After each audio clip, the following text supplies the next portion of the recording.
ತೊರೆದು ಜೀವಿಸಬಹುದೇ ಹರಿ ನಿನ್ನ ಚರಣಗಳ ಬರಿದೆ ಮಾತೇಕಿನ್ನು ಅರಿತು ಪೇಳುವೆನಯ್ಯ.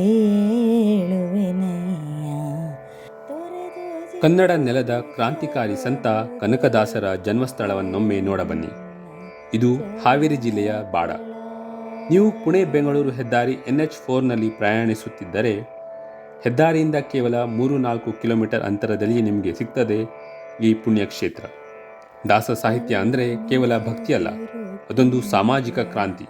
ಜಾತಿ ವ್ಯವಸ್ಥೆ ಮತ್ತು ಮೌಢ್ಯಗಳ ವಿರುದ್ಧ ಕುಲವೆಂದು ಹೊಡೆದಾಡದಿರಿ ಎಂದು ಸಾರಿದ ಕನಕದಾಸರ ಧ್ವನಿ ಇಂದಿಗೂ ನಮಗೆ ಸ್ಫೂರ್ತಿ. ಇಲ್ಲಿನ ಶಾಂತ ವಾತಾವರಣದಲ್ಲಿ ಕೆಲ ಗಂಟೆಗಳ ಕಾಲ ಸಮಯವನ್ನು ಕಳೆಯಬಹುದು. ಗೋಡೆಗಳ ಮೇಲಿರುವ ಕನಕದಾಸರ ಜೀವನದ ಘಟನೆಗಳ ಚಿತ್ರಪಟಗಳನ್ನು ನೋಡ್ತಾ ಅವರ ಕೀರ್ತನೆಗಳನ್ನು ಓದಬಹುದು. ಪ್ರತಿಯೊಬ್ಬ ಕನ್ನಡಿಗನೂ ಭೇಟಿ ನೀಡಲೇಬೇಕಾದ ತಾಣವಿದು.